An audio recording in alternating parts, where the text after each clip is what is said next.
Bismillahirrahmanirrahim. Assalamualaikum warahmatullahi wabarakatuh. Allahu Akbar, Allahu Akbar, Allahu Akbar. Allahu Akbar, Allahu Akbar, Allahu Akbar. Allahu Akbar, Allahu Akbar, Allahu Akbar. Allahu Akbar kabira, walhamdulillahi katsira, wa subhanallahi bukratan wa asila. La ilaha illallah wa la na'budu illa iyyah mukhlisina lahu-d-din walau karihal kafirun walau karihal munafiqun walau karihal musyrikun. La ilaha illallah wahdah wa nasara 'abdah wa azza jundahu wa hazamal ahzab wahdah. La ilaha illallah wallahu akbar. Allahu akbar walillahil hamd. Jamaah sholat Idul Adha yang berbahagia, marilah pertama-tama kita senantiasa manjatkan puji dan syukur kepada Allah Subhanahu wa Ta'ala yang telah menganugerahkan indahnya dan nikmatnya dinul Islam. Pada pagi hari ini kita diliputi dengan suasana yang barokah, udara yang tepat sekali untuk bersama-sama melaksanakan sholat Idul Adha di perguruan Islam Al-Azhar. Sebagian dari saudara kita, umat Islam Indonesia, sedang melaksanakan ibadah haji, dan sebagian dari kita baru saja menyelesaikan ibadah puasa Arafah kemarin, dan dalam rangkaian Idul Adha selama 3 hari ke depan, di hari-hari tasyrik kita akan melaksanakan ibadah kurban. Perintah kurban sebagaimana tadi dikutip oleh Imam Fasholli li rabbika wanhar, maka dirikanlah sholat karena Tuhanmu dan berkorbanlah. Tradisi kurban yang kita kenal semenjak peristiwa di Makkah pada saat Nabi Ibrahim diperintahkan untuk mengorbankan Ismail, terus menjadi sebuah kewajiban yang kita teruskan sampai kini. Perintah kurban memiliki riwayat yang panjang. Ibrahim yang sering disebut sebagai bapak tauhid, bapak segala bangsa di Timur Tengah, tidak ada kepercayaan agama yang lahir, yang muncul sesudah Ibrahim yang tidak menggunakan Ibrahim sebagai referensi. Seluruh agama-agama yang lahir, agama Samawi, merefer pada Ibrahim. Kita pun dalam sholat kita tidak luput di dalam mendoakan Ibrahim dan anak cucunya. Diriwayatkan suatu ketika Nabi Ibrahim membuat ibadah korban dengan 1000 kambing, 3.300 lembu, dan 100 unta yang dipersembahkan untuk Allah Subhanahu wa Ta'ala. Dan saat itu Ibrahim berkata, semua yang menjadi korban ini belum apa-apa. Demi Allah, kalau saya dikaruniai seorang anak laki-laki, maka saya akan kurbankan juga untuk Allah. Riwayat menjelaskan cukup panjang. Akhirnya Ibrahim dikabulkan doanya, mendapatkan seorang anak yang kita semua kenal diberi nama Ismail. Riwayat ada yang menyebut usia 7 tahun, ada yang menyebut usia 13 tahun. Pada saat di Mekah, Ibrahim mendapatkan sebuah mimpi dan mendengarkan sebuah kalimat kira-kira bunyinya begini: Ibrahim, tunaikan nazarmu. Paginya Ibrahim berpikir, ini adalah mimpi perintah dari Allah atau sekedar godaan setan. Malam kedua, Ibrahim mendapatkan mimpi yang sama dan mendengar kalimat dalam mimpinya yang kira-kira hampir sama. Ibrahim, tunaikan nazarmu. Malam ketiga, Ibrahim mendapatkan mimpi yang sama, kalimatnya Ibrahim, tunaikan nazarmu. Esoknya Ibrahim berniat untuk menunaikan nazar itu. Ibrahim meminta pada ibu Ismail, yaitu Hajar, "Hai Hajar, pakaikan anakmu Ismail dengan pakaian yang paling baik dan bagus. Aku hendak pergi dengannya." Lalu Hajar memakaikan pakaian yang paling baik, memberinya wangi-wangian, membersihkan tubuh Ismail. Hajar belum tahu apa yang akan terjadi. Ibrahim pergi bersama Ismail dengan membawa tali dan pisau yang tajam. Dalam perjalanan iblis sudah menanti, dan iblis berkata pada Ibrahim, "Wahai Ibrahim, apakah engkau tidak memperhatikan betapa tampannya, betapa santunnya, betapa baiknya Ismail?" Ibrahim menjawab, "Ya, tapi aku diperintahkan Allah untuk melaksanakan nazarku." Iblis pun gagal terhadap Ibrahim. Dia temui Hajar. "Hajar, bagaimana kau duduk-duduk saja sementara Ibrahim sudah pergi untuk menyembelih anakmu Ismail?" Hajar menjawab, "Nabi tidak pernah diperintah untuk sesuatu yang batil, dan saya sendiri bersedia untuk menebus perintah itu dengan jiwaku, betapa pula dengan jiwa Ismail." Iblis putus asa dengan ibunya karena gagal membujuk Ibrahim dan Hajar. Lalu pergi ke Ismail. "Sungguh Ismail, engkau bersenang-senang padahal ayahmu membawa tali dan pisau untuk menyembelih kamu." Ismail menjawab, "Iblis, jangan kau berdusta. Kenapa ayahku akan menyembelih aku?" Lalu Iblis menjawab, "Karena ayahmu mengira Tuhannya menyuruhnya untuk itu." Jawaban Ismail ini perhatikan. "Aku memperhatikan dan aku mentaati perintah Tuhanku." Selesai godaan iblis pada mereka bertiga. Lewat, tak sanggup mereka digoda. Lalu Ibrahim dan Ismail sampai ke Minang. Ibrahim berkata pada Ismail, "Wahai anakku, sungguh aku melihat dalam tidurku bahwa aku menyembelih engkau. Bagaimana pendapatmu?" Dan Ismail menjawab, "Wahai ayahku, kerjakanlah apa yang menjadi perintahnya, dan insya Allah ayah akan mendapatkan aku sebagai orang yang sabar, yang taat pada yang diperintahkan pada ayah untuk menyembelih aku." Lalu Ismail berkata pada Ibrahim, "Wahai ayah, aku sampaikan beberapa pesan padamu, wasiatnya dari anak untuk ayah. Hendaklah ayah mengikat tanganku agar aku tidak bergerak-gerak yang mungkin dapat menyakitkan ayah. Turunkan wajahku ke tanah agar ayah tidak melihat wajahku saat itu, lalu timbul kasih sayang kepadaku. Tolong ayah lipatkan kain ayah agar tidak tercemar oleh darah.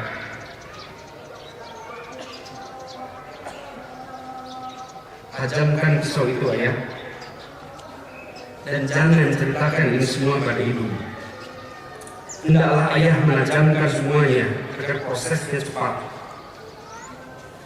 Dan ayah, bila ayah mengetahui anak seperti aku, hendaklah ayah jangan melihatnya membayangkan seperti wajahku, agar ayah tidak susah dan duka." Ibrahim lalu berkata, "Anakku Ismail, engkau adalah sesungguhnya sebaik-baiknya penolong dalam melaksanakan perintah Allah." Ibrahim baringkan Ismail seperti hendak memotong kambing, lalu tempelkan belati pisau yang tajam itu dan dipotong. Pada saat itu diganti oleh Jibril dengan kambing kibas yang dipercayai sebagai kambing kurban Habil putra Adam, dan saat itu dilantunkan takbir yang kita selalu ulang pada saat kita merayakan Idul Adha. Jibril berseru, Allahu Akbar, Allahu Akbar, Allahu Akbar, dan dijawab dengan Ibrahim, La ilaha illallah, Allahu Akbar. Ismail menyambung, Allahu Akbar walillahil hamd. Pagi itu, pada saat Ibrahim akan menunaikan perintah Allah untuk mengorbankan Ismail, perintah itu ditaati, anaknya memberikan wasiat, dan Allah menggantinya dengan kambing kibas. Kisah ini, hadirin jamaah sholat Idul Adha yang dirahmati Allah, kisah ini merupakan sesuatu yang sangat berharga bagi kita. Bukan peristiwa mengorbankan Ismailnya lalu diganti kambingnya, tapi perhatikan dialognya, kekuatan ketaatan antara Ibrahim, Hajar, dan Ismail. Yang ini kami sebagai khatib ingin mengingatkan pada diri sendiri dan pada jamaah sekalian, pentingnya kita melihat Idul Adha dan kurban bukan dalam konteks mengirimkan berapa ratus juta, berapa ratus kambing, berapa puluh sapi, bukan soal membagikan daging, tapi Idul Adha adalah tentang sebuah keluarga yang memiliki ketakwaan total, dan ketakwaan itu dicerminkan di dalam setiap detik cobaan yang mereka hadapi. Idul Adha adalah peringatan tentang keberhasilan Ibrahim dan Hajar membangun sebuah keluarga yang beriman, bertakwa. Hari-hari ini di Indonesia kita menyaksikan defisit keluarga seperti ini. Kita menyaksikan kita semua berpidato, berbicara mengenai pendidikan berkarakter, pendidikan akhlak. Idul Adha adalah perayaan di mana kita menyaksikan sebuah keluarga diuji dengan perintah yang menurut akal sehat barangkali tidak masuk akal, ditaati secara sepenuh hati, dan lihat efeknya. Beribu tahun peristiwa itu diperingati, beribu tahun kesalehan Ismail itu dicatat, dan ini yang menurut pandangan kami perlu mendapat perhatian oleh kita. Jamaah sholat Idul Adha rahimakumullah, Allahu Akbar, Allahu Akbar, Allahu Akbar, walillahil hamd. Jika semangat berkorban yang kita miliki sebatas semangat memotong kambing, memotong sapi di hari Idul Adha dan di hari-hari tasyrik, maka coba kita perhatikan, dalam satu tahun kita ada 365 hari. Hari raya kurban dan hari tasyrik itu hanya 4 hari. Jika semangat kurban itu hanya 4 hari dari 365, apalah yang bisa kita lakukan? Perubahan apa yang bisa kita kerjakan? Tidak ada. Tidak ada.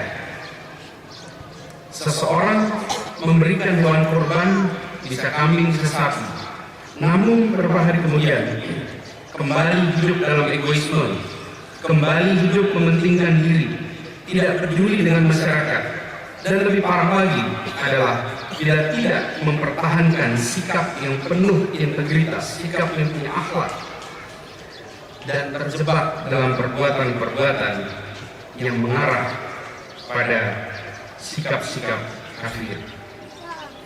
Apakah artinya bila berkurban itu hanya pada hari raya Idul Adha dan tasyrik?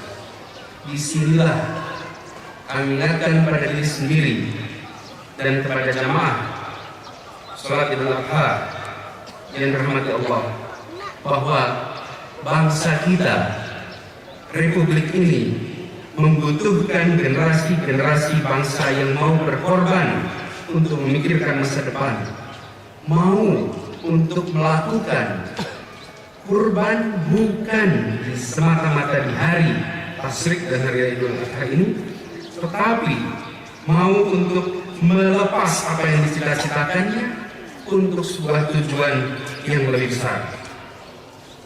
Kita di Indonesia merasakan kenyamanan seperti ini karena para pendahulu Republik ini mau melakukan korban. Bapak-bapak, ibu sekalian, bayangkan bila Soekarno dan Hatta memilih tidak berkorban. Soekarno insinyur di saat hampir 100% penduduk Nusantara buta huruf. Hatta mendapatkan gelar doktorandus di negeri Belanda di saat mayoritas buta huruf. Mereka memiliki seluruh persyaratan untuk hidup nyaman, tentram, sejahtera, kaya raya. Mereka punya seluruh persyaratan itu. Dan generasi dengan mereka. Tapi apa mereka lakukan? Mereka memilih untuk melakukan jalan yang sulit. Mereka korbankan semua itu. Mereka pilih untuk memperjuangkan kemerdekaan. Dan hari ini kita bisa berkumpul di tempat ini. Sebagian kita bisa pergi ke seluruh dunia.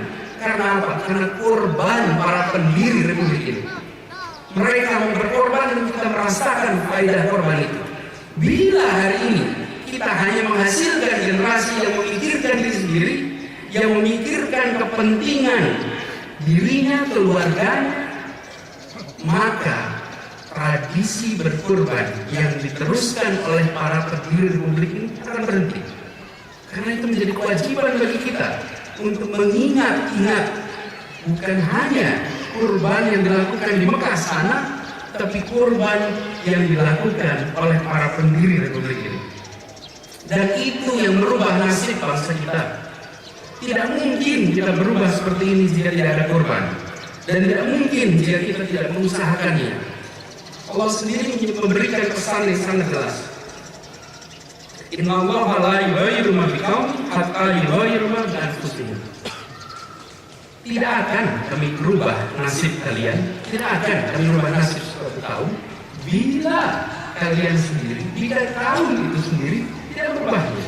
Dan di sini kita diingatkan tentang pentingnya kurban itu. Allahu Akbar, Allahu Akbar, Allahu Akbar, walillahil hamd. Sekarang pertanyaannya kemudian, ya kita tahu Nabi Ibrahim berkorban, Hajar, Ismail, para pendiri Republik ini sudah berkorban. Kalau kita tahu bahasa anak sekarang sowot gitu. Lalu apa? Terus kenapa? Pertanyaannya, apa yang harus kita lakukan? Apa yang harus kita siapkan agar kita bisa mengambil hikmah kurban, agar kita bisa meneruskan tradisi kurban?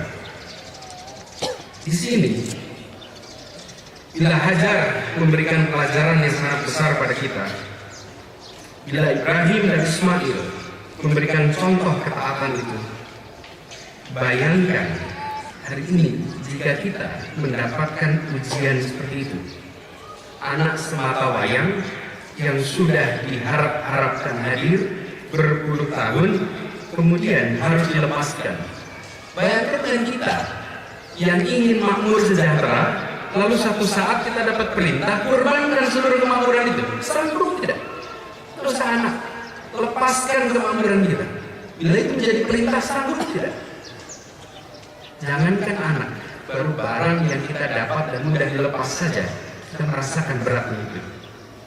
Tapi kita tidak bisa kemudian melepaskan tanggung jawab kita sebagai seorang muslim untuk kurban, untuk mau mengorbankan sesuatu yang bernilai.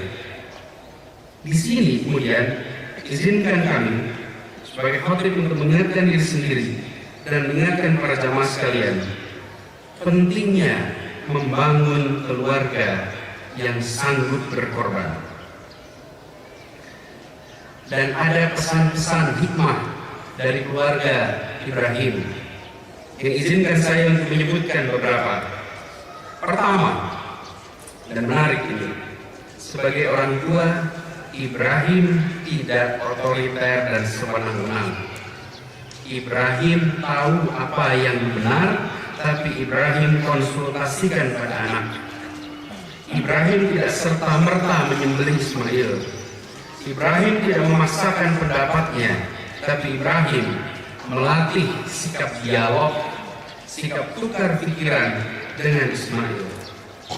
Tapi ada satu yang tersembunyi di sini, yaitu Ibrahim bekali anaknya dengan iman, dengan takwa, dengan kesalehan, sehingga pada saat dia dialog, anak pun justru memberikan wasiat pada orang tuanya.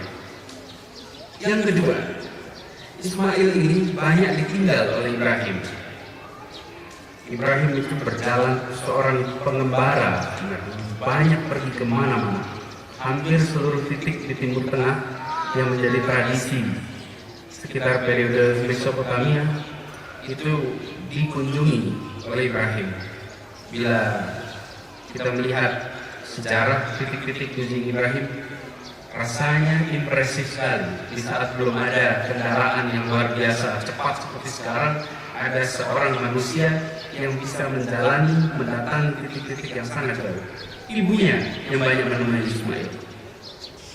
Ibu memiliki peran yang sangat besar dalam mendidik dan melahirkan anak-anak yang soleh. Ibu adalah madrasah pertama anaknya. Pendidikan anak soleh dimulai dari kandungan. Ayahnya menemani, ibunya yang menjagai. Oleh karena itu, pelajaran penting bagi kita. Jika kita berharap memiliki anak-anak dan keluarga seperti Ibrahim, anak-anak seperti Ismail, maka dari orang tua kita sendiri, sebagai orang tua, kita harus memulai untuk memberikan contoh, memberikan teladan. Karena dari situlah Ismail belajar tentang ketakwaan. Dari ibulah dia menyerap ketakwaan itu. Dan Rasulullah pun ketika ditanya siapa orang yang pantas dihormati, Rasulullah mengatakan ibu. Siapa? Ibu. Ditanya lagi, jawabnya ibu. Ibu adalah kunci.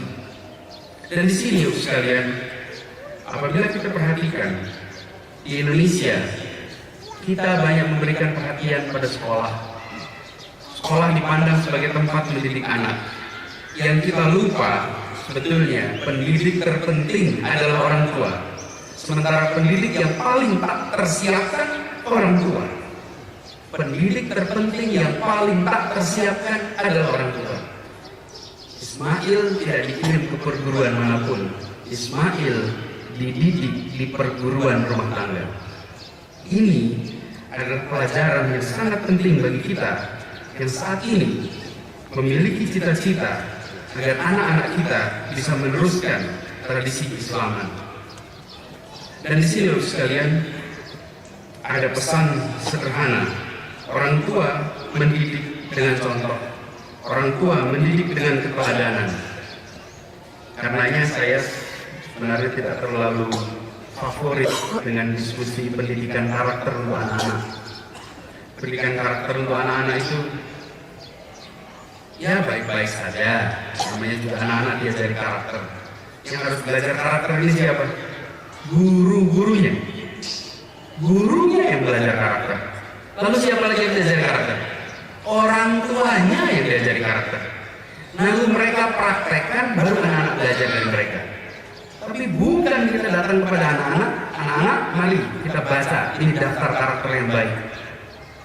Ini cara mendidik karakter, bukan orang tuanya punya karakter. Orang tuanya dididik karakter, gurunya dididik karakter, lalu anaknya meniru gurunya, meniru orang tuanya. Nah, jangan kita mengulangi sebuah nilai bangsa yang mulia diajarkan dengan cara yang sekarang ditinggal. Sekarang orang menjauhi cara itu. Ketika Pancasila diajarkan sebagai doktrin kepada anak didik, anak-anak mendengar Pancasila tidak ada yang berdebat, benar baik. Lalu mereka menengok pada gurunya. Kapan Bapak Ibu guru laksanakan? Kapan Bapak dan Ibu di rumah jalankan? Kita mengajarkan agama juga dengan praktek. Anak-anak bisa diajari sholat dengan cara diberikan video, audio visual. Tolong Anda perhatikan dalam sholat lewat itu. Tidak bisa. Kita ajari anak itu sholat bersama. Kalau ayahnya tak bangun subuh, jangan harap anaknya bangun subuh. Kalau ayahnya tak sholat maghrib berjamaah, jangan harap anaknya sholat maghrib berjamaah.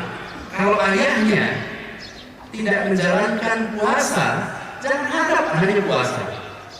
Saat puasa Arafah, anaknya suruh puasa, orang tuanya tidak puasa tapi sembunyi. Jangan harap anaknya akan menjalankan itu. Teladan adalah kunci. Dan ini menurut saya pelajaran terpenting dari peristiwa Idul Kurban yang kita peringati setiap tahun ini. Dan membina hubungan keluarga yang harmonis antara Ibrahim dan Hajar.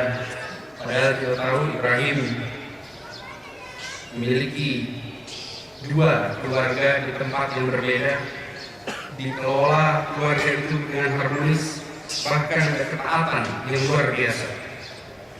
Di sini kemudian kita memiliki beban tanggung jawab moral.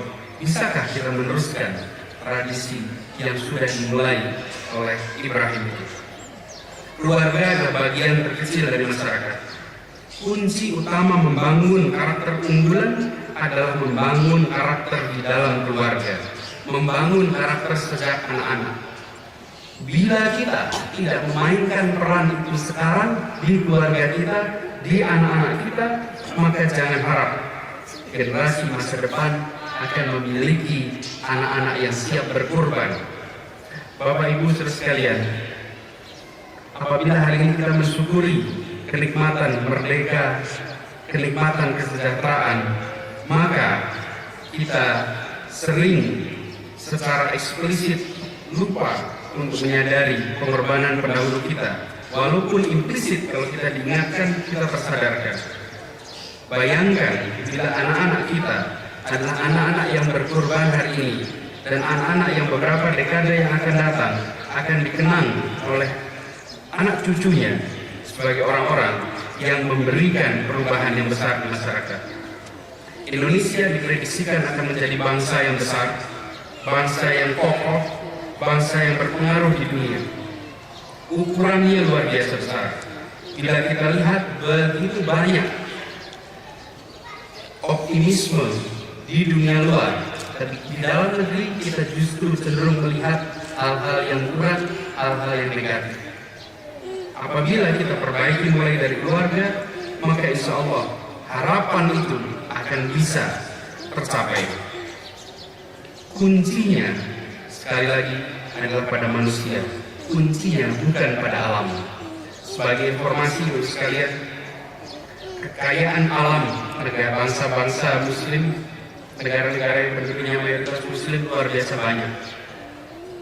Penduduk Muslim itu 23% dunia, menguasai 60% sumber energi dunia. Tapi kekayaan Muslim seluruh dunia hanya 8% kekayaan dunia. Negara OI 57 negara, kekayaannya, GDP-nya di jumlah seluruhnya, GDP 57 negara di jumlah seluruhnya dibandingkan dengan satu negara yang tidak punya sumber daya alam, Jepang, kekayaan 57 itu hanya 3/4 kekayaan satu negara, Jepang. 57 dengan minyaknya, dengan tambangnya, dengan gasnya. 3/4 negara yang tidak punya sumber daya alam. Kenapa? Karena di sana ada manusia-manusia yang terdidik, manusia-manusia yang berkembang, manusia-manusia yang dalam indeks keislaman, indeksnya sangat tinggi. Di dunia ini ada sebuah indeks keislaman, Islamicity Index. Bukan jumlah penduduk Muslim, tapi tingkat ketaatan pada nilai-nilai Islam. Dan negara-negara yang tertinggi, salah satu yang tertinggi adalah Jepang. Jepang adalah negara di sana tak ada Muslim, tapi Islam hadir di sana. Ini contoh. Dan kita kalau perhatikan di mana mulainya, di keluarga. Keluarga yang berperhatian. Sebagai penutup dari khotbah Idul Adha ini, izinkan saya mengajak diri sendiri dan seluruh hadirin untuk terus mengimplementasikan nilai-nilai mulia dari perayaan Idul Adha dan peringatan Kurban. Sebagai umat Islam, kita dituntut untuk kerja, untuk aktif, untuk optimis. Idul Adha jangan hanya menjadi ritual tahunan untuk penyembelihan kambing kurban, tapi lebih dari itu, Idul Adha harus menjadi sumber inspirasi untuk memperkuat hadirnya nilai-nilai Islam, bukan di tempat-tempat yang jauh, tapi hadirnya nilai-nilai Islam di dalam keluarga kita. Pengorbanan, kerja keras, dan optimisme diperlukan untuk memecah ketertinggalan. Karakter ini harus dipegang teguh, dan jika karakter ini dibangun, insya Allah Republik ini akan makin tegak ke depan. Islam mengajarkan nilai-nilai tersebut. Tantangannya adalah bagaimana agar nilai itu tidak hanya sebatas ritual, tapi harus menjadi kesalehan sosial, dan lebih jauh lagi memberikan manfaat dari pembangunan bangsa. Mari kita mencontoh kisah Ibrahim, kisah yang memberikan kepada kita ketaatan total kepada Allah Subhanahu wa Ta'ala. Dan Ibrahim memberikan contoh bagaimana membina keluarga agar menjadi keluarga yang taat pada perintah Allah. Kita semua tidak diciptakan kecuali untuk beribadah, dan Ibrahim buktikan itu. Dia lakukan pada dirinya dan keluarganya. Seringkali kita lupa bahwa keluarga adalah fondasi utama dalam membangun bangsa yang maju, yang berkembang. Karakter-karakter anak yang dibuat di rumah itu yang membangun untuk kita melihat kemajuan secara kolektif. Allahu Akbar, Allahu Akbar, Allahu Akbar, walillahil hamd. Sebagai penutup, marilah kita bersama-sama memanjatkan doa karena Allah Subhanahu wa Ta'ala, menundukkan hati kita seraya berharap pada Allah agar kita bisa meneladani Ibrahim, Hajar, dan Ismail, dan agar kita dimasukkan dalam golongan orang-orang yang sanggup berkorban. A'udzubillahi minasyaitonir rajim. Bismillahirrahmanirrahim. Allahumma ighfir lil mu'minina wal mu'minat wal muslimina wal muslimat al-ahya'i minhum wal amwat innaka samiun qaribun mujibud da'awat. Rabbana min azwajina wa dhurriyyatina qurrata a'yun waj'alna lil muttaqina imama. Rabbana la tu'akhidna in nasina aw akhtana. Rabbana wa la tahmil 'alaina isran kama hamaltahu 'alal ladzina min qablina. Rabbana wa la tuhammilna ma la taqata lana bih. Wa'fu 'anna waghfir lana warhamna anta maulana fansurna 'alal qaumil kafirin. Fansurna 'alal qaumil munafiqin. Fansurna 'alal qaumil zalimin.